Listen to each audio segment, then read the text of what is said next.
Twitter, Instagram, and YouTube by searching 1450 WCTC. And now, back to Jersey's Morning Show, Jersey Central with Bert Barron. It is 7:37. We're back on Jersey Central on the new talk radio WCTC, the voice of Central Jersey. Welcome back inside the Forge Jeweler Studios. 732-545-9282 or 888-545-9282. State Theater, New Jersey Double Play will be our contest for today. We'll give you the chance to win that coming up a little bit later on this morning. But a big day here in New Jersey. I wish I had a pair of the Rocky Balboa Everlast boxing gloves because it is Knockout Opiate Abuse Day here in New Jersey, which is a great initiative, and I got some friends here in the studio to talk about it.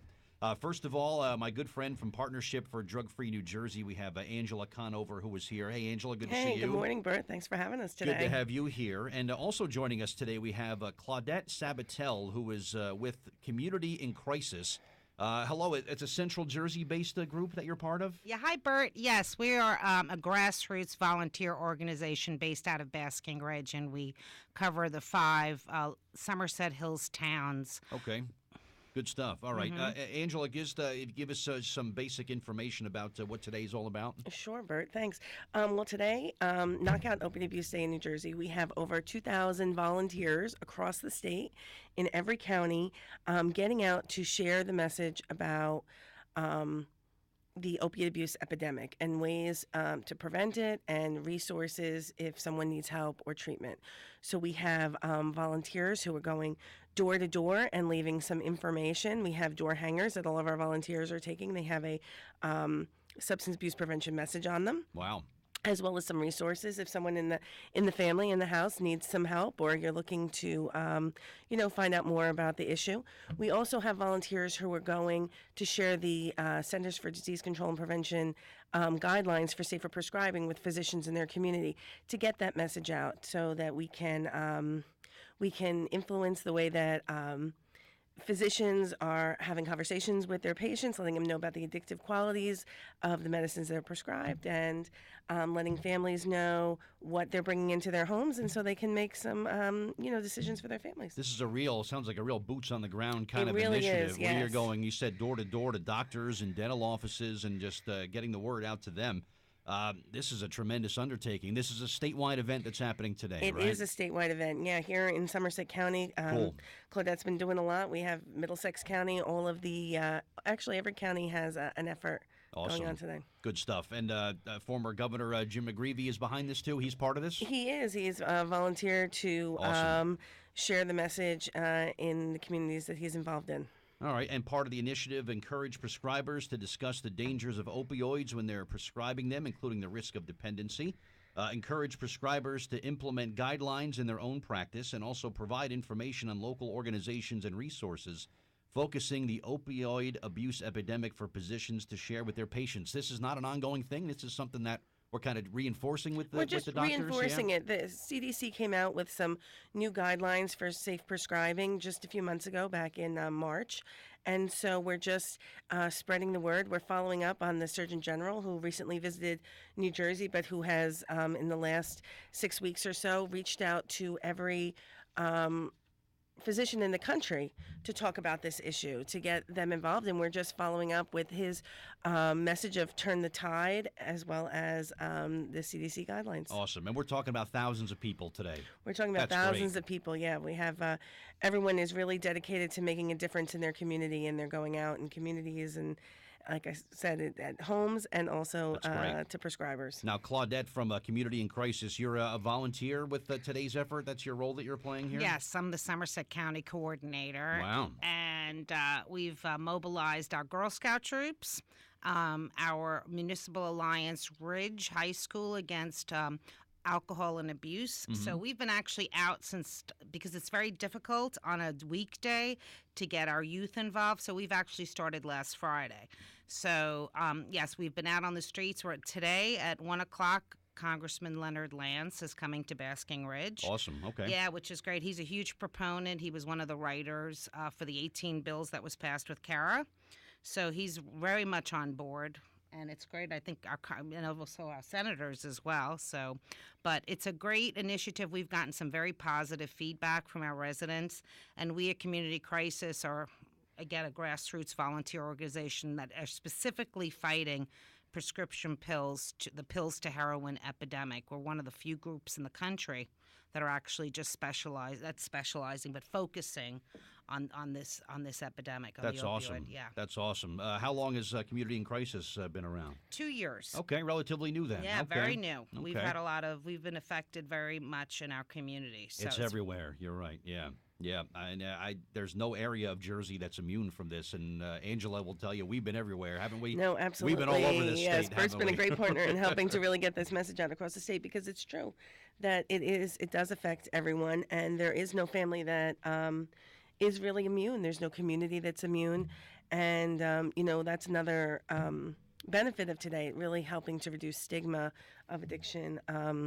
Amongst families in the state. Yeah. Are your group, Angela, Partnership for a Drug-Free New Jersey, are you encouraged about the fact now with Narcan and the police, a lot of the municipalities around the state are carrying the Narcan, and now there's laws to protect Good Samaritans? You encouraged by this stuff? Absolutely. We're very encouraged by it. In fact, we're working with CARES NJ, which is a group based in Morris County, to really get the message out about families having an overdose plan, an overdose prevention plan, an overdose response plan, and also there's some free trainings that are available for residents or families who are interested in learning how to administer Narcan and the benefits of Narcan. So yeah, it's we need to understand that this is a disease of addiction, and treat people and give people a second chance at life if we can. And so, the naloxone really does help out with that. I heard a radio commercial for that group in Morris County all over the state of New Jersey. Oh, you There's did? a voice in there that I know. That was really an honor to help you guys out with thank that you for project, helping so. us record that. Yeah, that was great stuff. Questions or comments for our guests who are here? And again, New Jersey, today it is Knockout Opiate Abuse Day, and it's thousands of volunteers taking to the streets of Jersey today to talk to doctors and dentists and get them kind of focused on and what exactly it is, responsible prescribing of drugs, and implementing organizations or guidelines, and letting them know about resources that are there. So if you have a question or comment for our guests, they'll take calls, 732-545-9282 or 888-545-9282. We will be back with much more Jersey Central traffic and weather time. 7:45, traffic and weather every 10 minutes on the fives, and let's get you where you got to go. Bernie Viter. Well, Bert, the traffic on 287 northbound really slow into exit 1. There's an accident there on the shoulder just after exit 1 for Route 1 on northbound 287. Beyond that, you're also busy exit 9 and towards exit 10. On Route 18 northbound, bumper to bumper from just about Ruse Lane into Cranberry Road. The turnpike now slowing up in both the car and truck lanes northbound, interchange 12 to 13. Those of you on Route 1 northbound especially slow through Edison, Parsonage Road to the Parkway, and southbound Old Post Road into Plainfield Avenue. Last check of Route 9 northbound from Ernston Road to the Parkway is heavy. Northbound Parkway, we definitely have heavy delays there from Cheesequake Park up to 125, then from the Colonia Rest Area into 137, and southbound that's heavy 131 taking you into 130. For more, check out the Central Jersey traffic map at WCTCAM.com. I'm Bernie Viter with the 1450 WCTC traffic update. And a good morning, everyone. I'm meteorologist Frank Lombardo in the Weather Center, looking at this beautiful morning across central Jersey, and it looks like it'll stay that way today with lots of sunshine, warming temperatures to about 75 degrees. Our weather stays clear tonight with a low near 50, then more sunshine back in the mid-70s tomorrow.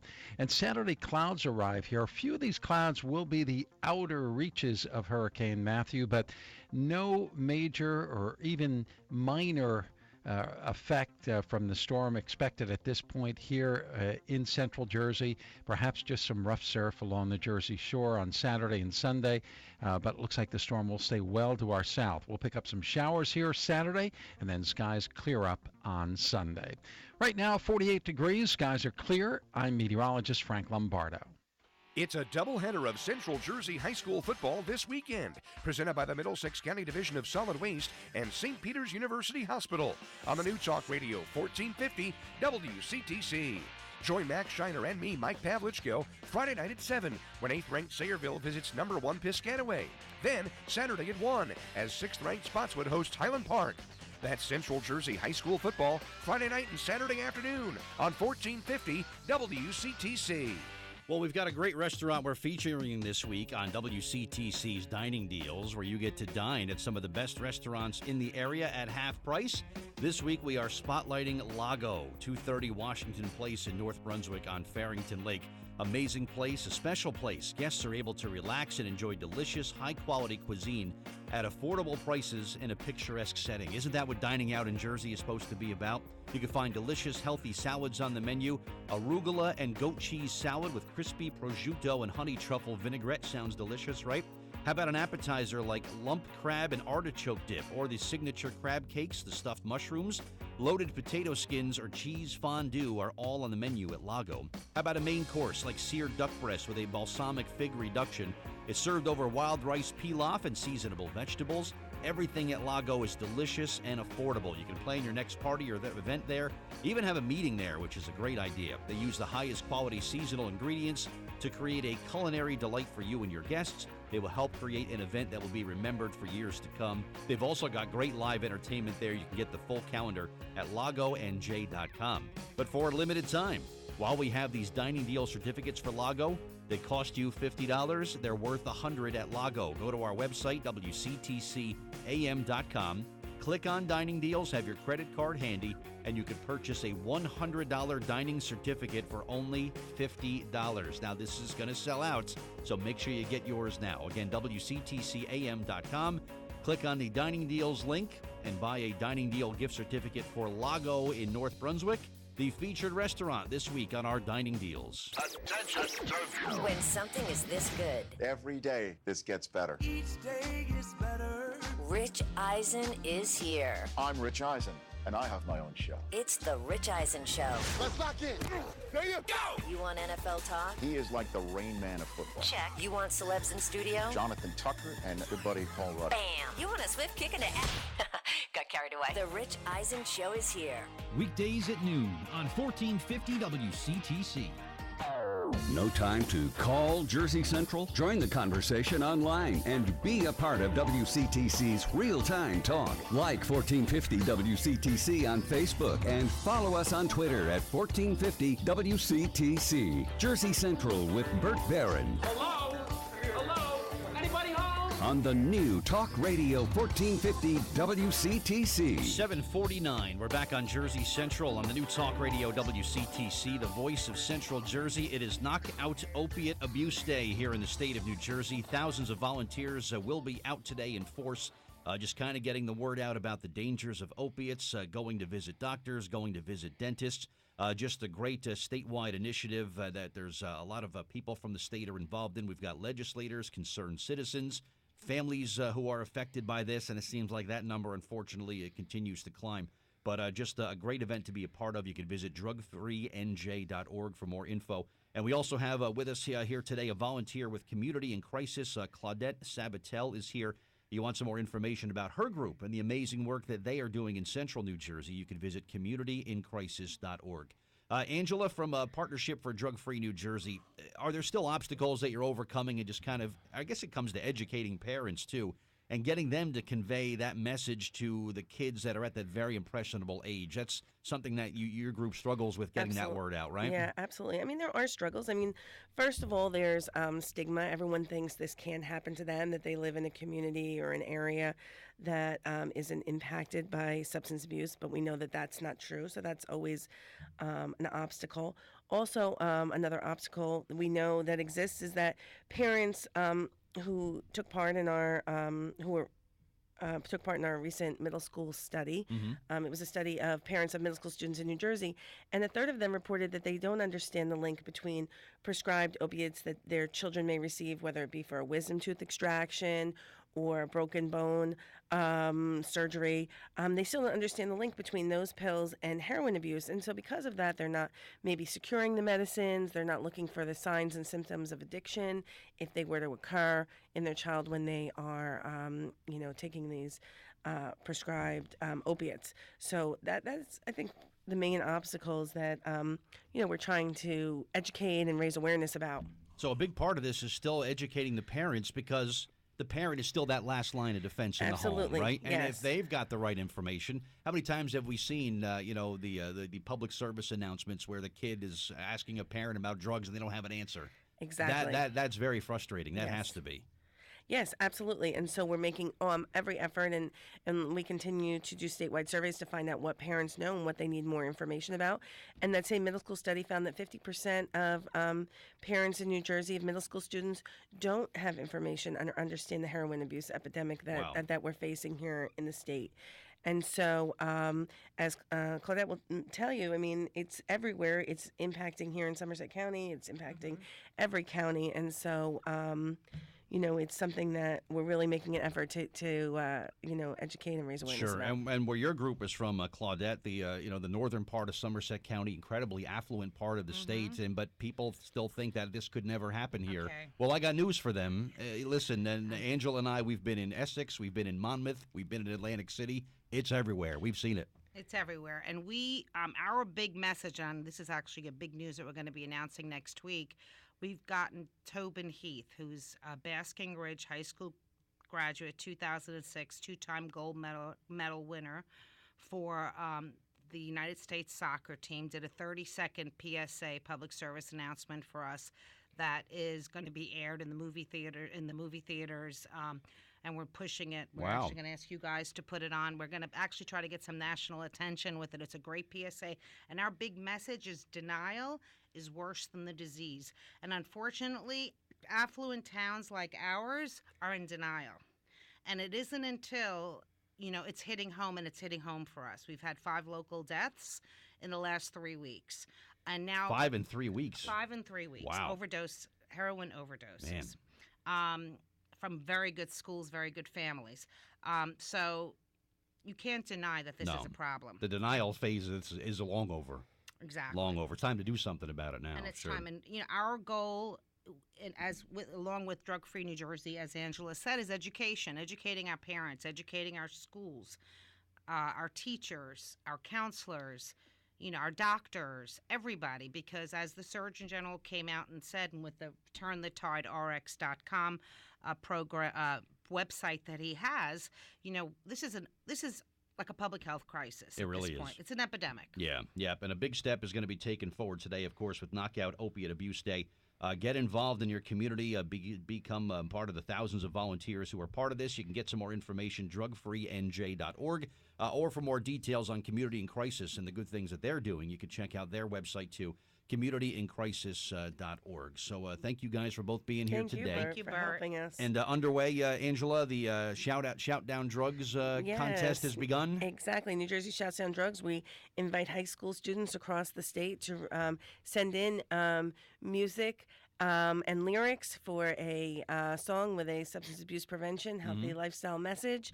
And we're looking for, it's open to all high school students in New Jersey. So please send in your music and songs and get that peer-to-peer message of prevention out there. Yeah, get some information from your school administrator, and maybe we will see you in May at the finals at the Nicholas Music Center, which I'm honored to be a part of again this year. Yes, Bert is our host each year for that, our MC, and it's always a great event. It's a fun event. We have representatives from across the state there, teens who are sharing these life-saving messages in their music. Always a good time. Angela Conover and Claudette Sabatel, thank you both for being here and for the work you're doing across New Jersey today, all right? Thanks, Great, Bert. thanks. All right, Jersey Central, you too. Jersey Central traffic and weather time, 7:56. Traffic and weather every 10 minutes. Back to the roads and Bernie Viter. Well, Bert, it's still real slow on 287 northbound into exit 1. That crash has been cleared, but again, delays remaining. And on Route 1 southbound by Forest Haven Boulevard in Edison, an accident there. You're busy back from just about Main Streets. If you are on the Turnpike, both the car and truck lanes, inner and outer roadways northbound, heavy from interchange 12 up towards interchange 13. We've got problems on Route 18 southbound, a crash before Route 1 in New Brunswick, jam back from Paulus Boulevard. Route 18 northbound slows, Old Bridge Turnpike taking you into Route 1. Garden State Parkway northbound delays, Cheesequake Park to 125, then again from the Colonia Rest area heading up to 137, and southbound and you'll be busy from 131 up to 130, or down to 130 rather. In Bridgewater, an accident 22 eastbound by 202, 206. For more, check out the Central Jersey traffic map at WCTCAM.com. I'm Bernie Viter with the 1450 WCTC traffic update. All right, Bernie, thank you very much. Frank Lombardo, Jersey Central meteorologist, says today mostly sunny skies. It'll be pleasant with a high approaching 75. Mainly clear tonight with a low around 50. Tomorrow, more sun than clouds. It'll be continued nice, highs in the mid-70s. Jersey weekend, Saturday, mostly cloudy, a few scattered showers possible, high around 70. and mostly sunny, bit breezy for Sunday, a high again near 70. Clear and 47 in central Jersey. Next traffic and weather coming up at 8:05, and we're going to have a special edition of the Work Week Huddle with Milton Paris coming up after the 8 o'clock news today. We'll also have our contest in the 8 o'clock hour for the State Theater New Jersey Double Play, your chance to win some tickets to 2 shows that are coming up later this month. Of course, we'll have our Need to Know Things coming up in the 8 o'clock hour of Jersey Central as well. So stick around, and hello to you if you're watching us, of course, at WCTCAM.com. We got another hour of Jersey Central coming up next. For over 20 years, the place for the best Portuguese cuisine with a modern twist has been Ria Mar at 25 Whitehead Ave in South River. At Ria Mar, your family. And that's why every dish on the menu is made completely from scratch. From perfectly prepared meat, poultry, and seafood to delicious rice dishes and more. You can enjoy the best of Portugal at Ria Mar. Hold your next event, wedding, or holiday get-together in Ria Mar's newly renovated banquet facility. The banquet room can accommodate up to 200 guests, and friendly staff will help you create and personalize your event menu to fit your taste and budget. If you're going to have more than 200 guests, don't worry. Ria Mar has partnered with larger facilities in the area for parties of up to 500 or even more. Ria Mar will even cater your next event at your location. At Ria Mar, it's all about great food, friendly people, and your comfort. Visit ria-mar.com to peruse the menu. Visit them on Facebook and call 732-257-1100 to make your reservation. That's 732-257-1100 for the best Portuguese food you can find in New Jersey. Do you remember when your vehicle had that new car smell? The way your dashboard used to sparkle, your seats were spotless, and you didn't have to worry about that scary check engine light. Financial Resources Federal Credit Union offers vehicle loans with relationship premium rates as low as 1.69% with flexible payment options and quick approvals. Applying is easy. Online at myfinancialresources.org or by calling 1-800-933-3280. Right now is the perfect time to let Financial Resources put you in the driver's seat of a shiny new or used vehicle. Stop into one of our convenient locations today and get pre-approved before you start shopping. Call 800-933-3280 or visit www.myfinancialresources.org for details or to apply. Financial Resources is federally insured by NCUA, Equal Opportunity Lender. The annual percentage rate quoted is the lowest available rate based on individual credit circumstances for each qualified applicant and includes a 0.30% reduction in rate based on your account services with the credit union. Loans subject to credit approval. Rates are subject to change. Membership savings account required. Your home for Rutgers Sports is the voice of Central Jersey. 1450 WCTC, New Brunswick, a greater media station. 50 degrees and sunny. Good morning. WCTC News Time is 8 o'clock. I'm Raquel Williams. News brought to you by Ray Katina. Get special offers on remaining 2016 Mercedes-Benz C-Class models at Ray Katina in Edison and Freehold. The state Senate is expected to have enough votes tomorrow to pass the gas tax increase that will fuel the Transportation Trust Fund. The bill that would raise the gas tax by 23 cents a gallon failed to muster enough support for passage as an emergency measure on Wednesday. Governor Chris Christie decided to renew his push for passage following the deadly Hoboken train crash. The fund provides more than a fifth of New Jersey Transit's budget. Critics warn the planned tax cuts will eventually put more strain on a state budget than currently can barely finance school and pension costs mandated by law. Demolition crews are still working on Goshen Street in Patterson, where a gas explosion leveled 2 homes. Lisa G. reports. Patterson Mayor Joey Torres says they're trying to help homeowners salvage what they can. We're going to assist the property owners. They have some strategic stuff that valuables and treasures that they want us to try. So the demolition is going to start clawing through it to try to see if we identify those items. Nearly 40 people have been left homeless, and the Red Cross is helping many victims who were displaced. A third home was demolished overnight. Backhoes are being used to clean up the piles of debris as the investigation continues. Lisa G., NBC News Radio, New Jersey. New Jersey Transit is putting in place some new safety rules in the wake of the deadly Hoboken train crash. The railroad is ordering conductors move to the front of the cab of a train as it enters terminals in Hoboken and Atlantic City. The New York Times reports the new directive says the conductor and the engineer are to focus exclusively on the railroad and ensure the train is operated safely. Both terminals have platforms at the end of the tracks, creating a potential hazard for commuters. A former community liaison with the New Jersey governor's office claims the Monmouth County freeholder was dissed after calling the governor a derogatory name. Christopher